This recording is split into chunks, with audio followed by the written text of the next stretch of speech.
Dr. Márcio Gagini, médico infectologista de Fernandópolis, né? Presença constante aqui ao microfone da Rádio Difusora. Ele que coordena o CADIP aqui de Fernandópolis, né? E tem uma atuação importante aí em todas as áreas. E o assunto hoje é o tal do escorpião que anda tirando o sono da população como um todo, né? E ainda mais nesta semana que nós tivemos o caso de um óbito de um menino de 10 anos na cidade de São José do Rio Preto. E é claro, todo mundo, quando encontra um escorpião dentro de casa, entra em pânico. Dr. Márcio Gagini, seja bem-vindo, bom dia. Bom dia, eu que agradeço mais uma vez à rádio, né, pela oportunidade. Sempre é importante ter esse espaço, né, para nós estarmos orientando a população, né, trazendo as informações corretas, o que deve ser feito de imediato, né, em um acidente escorpiônico. Então isso daí é muito importante, esse espaço aqui, ainda mais de quando, após o que ocorreu aí recentemente, né, que nós vimos aí e nos meios de comunicação da nossa região, né? Doutor, vamos começar exatamente por isso. De repente alguém foi picado por um escorpião. A preocupação qual é? De imediato, o que os pais, o que a família tem que fazer de imediato? Principalmente foi criança, né, e idoso, pacientes que tenham problemas cardíacos também são populações que podem desenvolver a forma mais grave da doença. De imediato é procurar um serviço de saúde. Lá ele vai ser avaliado e a gente precisa classificar esse quadro de acordo com os diagnósticos, ali com os sintomas que o paciente vinha apresentar. Então a gente tem a forma leve, a moderada e a grave, né? No quadro leve a gente não faria o soro antiescorpiônico e nos quadros moderados e graves a gente faria. Então no primeiro momento levar num serviço de saúde para ser avaliado o quadro, né? Ver os sintomas que a pessoa vai estar apresentando naquele momento após o acidente e ver se tem a necessidade ou não de fazer o soro. Quanto mais precoce for a realização do soro, vai ser melhor a resposta do quadro clínico ali. Então a chance de ir a óbito é menor quando a gente institui a soroterapia no caso indicado, né? Não são todas, acho que tem que deixar bem claro que não são todas as picadas de escorpião que vão receber a soroterapia, né? Só nesses casos moderados e graves. E quanto mais precoce nós realizarmos a soroterapia nesses casos que existem a indicação de soroterapia, a resposta é mais rápida e a chance de ir a óbito é bem menor. Quais seriam os casos em que seria indicado a soroterapia? O caso, normalmente o que mais frequente ocorre, né, que as pessoas que já tiveram picada de escorpião vão estar sabendo que eu vou estar passando agora, é uma dor insuportável no local da picada. Uhum. Se o paciente só apresenta a dor no local da picada, a gente classifica como leve. Daí o tratamento é analgesia e faz um bloqueio anestésico também no local da picada.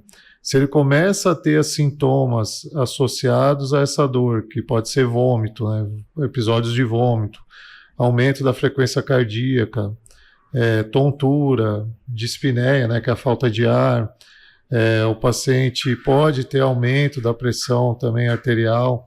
Então, sudorese, né, aumentar a quantidade de suor, e normalmente é uma sudorese fria. Esses sintomas de sudorese, vômito, aumento da frequência cardíaca, aumento da pressão arterial, tontura, todos esses sintomas associados ao quadro de dor já são indicativos de estar realizando a soroterapia. O caso mais grave é o paciente que já vai entrar ali com um quadro cardíaco mais grave, que leva a um edema agudo de pulmão, que nós chamamos, né? Dá uma alteração também na frequência cardíaca e na pressão arterial, pode dar crise convulsiva e levar até a óbito. Então esse seria o caso mais grave. Mas o moderado, que são sintomas associados com esse sintoma de dor que é comum, a gente já tem indicação de fazer soroterapia.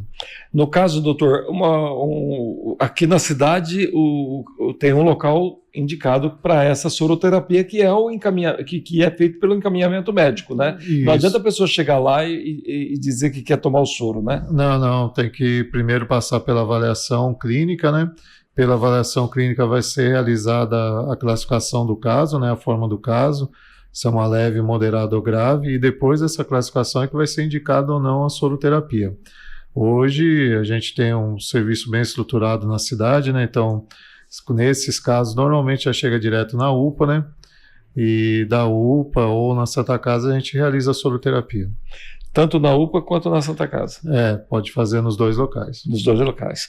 Agora, doutor, tem uma preocupação muito grande nesse período do ano. Por quê, doutor?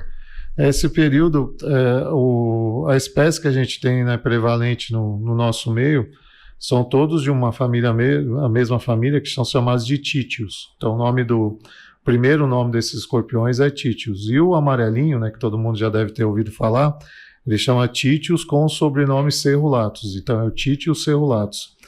E ele é um bicho que se adaptou muito às cidades, né? Ele é bem agressivo, bem territorialista, né?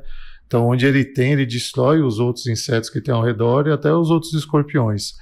E agora é a época de proliferação dele pelo aumento da procura dele por alimentação, né? Normalmente eles se alimentam de outros insetos. Então, agora é uma época que a gente tem que tomar mais cuidado, que vai ser... a chance de ter contatos com esses escorpiões vai ser maior pela procura mesmo, pela época de alimentação, que é essa época do ano. O outro que a gente tem também, que a gente encontra em menor quantidade na cidade, porque o cerulatus já praticamente dominou a cidade, que é o amarelo, né? A gente acaba vendo mais esse escorpião amarelo, é o Titius baiensis, que ele é um pouquinho mais escuro, ele é de coloração marrom, um marrom mais escuro, assim, a gente costuma ver ele também na cidade, mas o predomínio é do cerulatus mesmo. Bom, então é o escorpião que não tem vamos dizer assim, ele não faz o acasalamento, esse cerulatus, ele tem a capacidade de ter como se fosse, não sei se é a palavra correta, mas é um dimorfismo sexual. Se tiver dois, eles vão ter o cruzamento, independente se é macho ou fêmea, ele tem essa capacidade. E aí já... E ele é muito territorialista, ele tem essa chance de se procriar de forma muito rápida e muito agressiva em relação a outros insetos. Então ele acaba sendo o predominante mesmo. E onde começa a ter um caso, né? Se a gente pegar os dados de acidentes com animais peçonhentos no Brasil, a curva de aumento dos casos de acidentes com animais peçonhentos está totalmente correlacionada com a curva de aumento de casos de acidentes por escorpião. Então hoje a grande maioria, sim, a maioria mesmo, quase 100% dos casos de acidentes por animais peçonhentos no nosso país são por acidentes escorpiônicos, né? Depois a gente tem as aranhas também, que a gente tem acidentes, alguns aqui na cidade, né? E serpentes com uma quantidade menor e as abelhas e as lagartas, né? Mas o que é o campeão acaba sendo acidente escorpiônico mesmo pela adaptação que esse inseto aí, que esse bicho acabou encontrando na cidade, né? E o que eu faço para que o escorpião não fique ali no território, no meu espaço, na minha casa? Ele, assim, a questão de detetização é muito difícil com ele, porque normalmente ele fica em locais mais abaixo, né, da superfície, locais escondidos. Então, o principal que a gente fala mesmo de estar fazendo é a questão de não acumular, né, telhas, madeiras, acumular móveis antigos. Quanto mais acúmulo de móveis, telha, madeira, mais lugares que ele possa se esconder, mais ele vai se adaptar a esse local e ficar ali. Os ralos é muito importante, a gente vê se tem telas nos ralos, proteger os ralos, né? Existem formas de a gente tampar os ralos enquanto não estiver utilizando de banheiro, porque ele vem também por ralo do banheiro, pelo ralo da pia, então tentar tampar também esses locais, mas o principal mesmo acho que seria o acúmulo de situações ali que poderiam gerar a facilidade dele estar se escondendo, porque ele gosta de se esconder em alguns locais, principalmente as de madeira, tijolo, telha, móveis antigos, né? Então tomar esses cuidados. Doutor, é real e podemos dizer que onde tem barata tem escorpião? Da cadeira ali de alimentação dele, um dos principais insetos que ele se alimenta são as baratas, né? E nas cidades o que ele acaba encontrando com maior facilidade é a barata também, então pode ter uma relação, sim. E daí porque ele frequenta a rede de esgoto. É o local que ele vai encontrar mais fácil ali o alimento dele, né? Dentro da cidade, né? Perfeitamente. Ô, doutor, nesse momento, então, para o pessoal de Fernandópolis aí, qual a recomendação aí, até para tranquilizar as pessoas e também orientá-las? que o senhor diria para essas pessoas? Em relação ao atendimento na rede de saúde, acho que é bem estruturado na nossa cidade, né? Já há alguns anos, desde quando eu cheguei aqui, que já fazem, eu completei agora, né, 25 anos de Santa Casa, né? Completei agora em março. Então, desde quando eu cheguei aqui, a gente sempre orientou em relação a esses acidentes. Logo quando eu cheguei aqui, a gente teve um acidente bem grave de uma criança. Hoje ela deve estar com uns 20 anos ou mais, né? E a gente não sabia, quando ela chegou lá, a criança chegou num estado bem grave. Na hora que for ver a roupa dela, que tirou a roupa dela, o escorpião estava dentro da roupa, né? Então a gente conseguiu salvar a vida dela ali por ter encontrado o escorpião ali na sala de urgência, né? Então, desde aquele momento, desde aqueles primeiros anos aí, quando eu vim para cá, a gente sempre orientou que coincidiu, né? De quando eu cheguei e começou a ter adaptação desse bicho dentro da cidade, né? E quando começa a ter o aumento de casos, a gente vai aumentando também a procura do atendimento médico. Então, está todo mundo preparado nas unidades, né?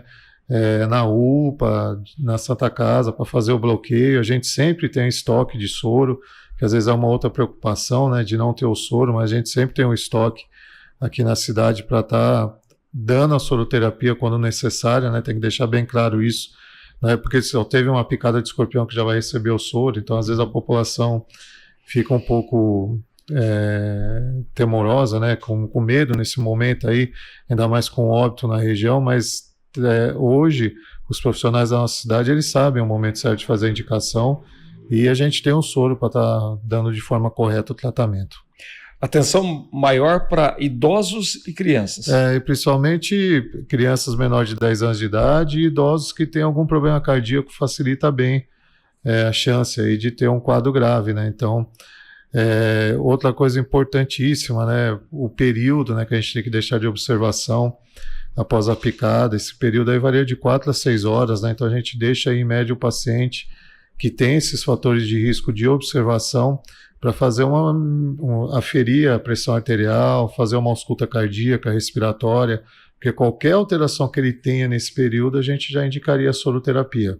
Então, se eu tive uma picada de escorpião, eu estou com dor, o tempo, que é importantíssimo aí para eu saber se vai evoluir para uma forma moderada ou grave, é esse tempo de 6 horas. Então, se for instalar o quadro, vai ser nesse período aí. No caso, a pessoa recebeu a picada, mas não viu o bicho que picou ele, como é que faz, doutor? Ótima pergunta, né? Por exemplo, um acidente que é muito parecido com o escorpião é da aranha armadeira, que ela chama de foneutria. Na dúvida se é um acidente por aranha armadeira ou acidente escorpiônico, você faz o soro antiaracnídeo, que ele também ajuda na questão do veneno aí do escorpião. Então, se eu tenho um acidente, eu não vi, né? Porque a aranha armadeira é difícil não ver ela, porque a bicha é corajosa. Na hora que ela enfrenta, ela chama armadeira porque quando ela se sente em posição de ataque, ela fica em posição mesmo e às vezes ela até chega a ir para frente ou dar um pulo para frente para atacar, que é característica dela essa agressividade, mas às vezes não viu, né? Às vezes pode estar dentro de um tênis ou de uma bota, né? Exato. E não viu o inseto. E se for picada, tem essa dúvida, que o quadro clínico é praticamente igual, a dor é muito igual do acidente escorpião pela aranha armadeira. Daí pode fazer o soro antiaracnídeo que resolveria as duas situações. Perfeitamente. Doutor, a gente sabe que o senhor lá da área de infectologia, a gente tem assim um cardápio imenso, né, de situações que chegam lá no CADIP. Hoje, o que é que está preocupando lá, doutor? A gente, assim, em relação às síndromes gripais, que a gente está tendo bastante, né? Teve casos recentes, agora está diminuindo, mas a gente passou, tanto no hospital como no CADIP, nas unidades de saúde, com vários casos de síndromes gripais, né? Influenza, a gente diagnosticou muito influenza A, o vírus sincicial respiratório, que era um vírus que atingia mais crianças, a gente está vendo também atingindo idosos agora. A Covid diminuiu bastante, né? A gente não está vendo tantos casos, era mais síndrome respiratória e viral aí por influenza e pelo vírus sincicial respiratório. E a hanseníase, né? Que é o nosso trabalho frequente ali que a gente tem no CADIP ali, a gente acaba diagnosticando muitos casos por esse trabalho aí. A gente fez um treinamento recente também pela prefeitura, a gente trouxe um médico bem conceituado, né? Um dos maiores rancenólogos do mundo aí, ele esteve aqui na nossa cidade e ficou por uma semana dando treinamento. Mas o que preocupou mesmo, que felizmente está diminuindo, foi esses quadros respiratórios aí. A gente teve muitos casos internados no hospital, né? Mas felizmente deu para conduzir os casos.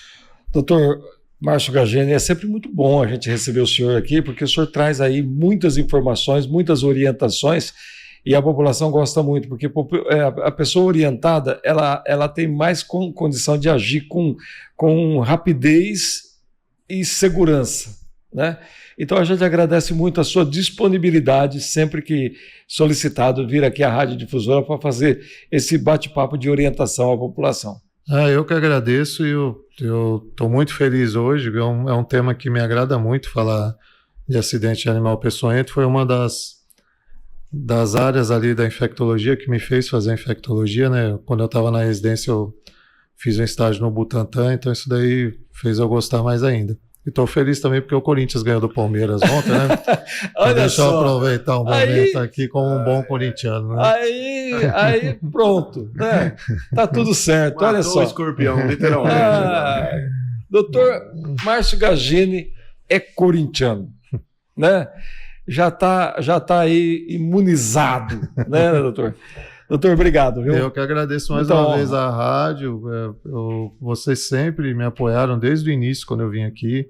Sempre deixaram o microfone aberto para dar informações. Eu só tenho a agradecer vocês por tudo que a gente passou na pandemia. Vocês foram importantíssimos, né, na questão da comunicação e durante a pandemia. A gente ter o apoio de vocês do nosso lado foi muito importante na pandemia, né? A gente conseguiu superar por vocês também.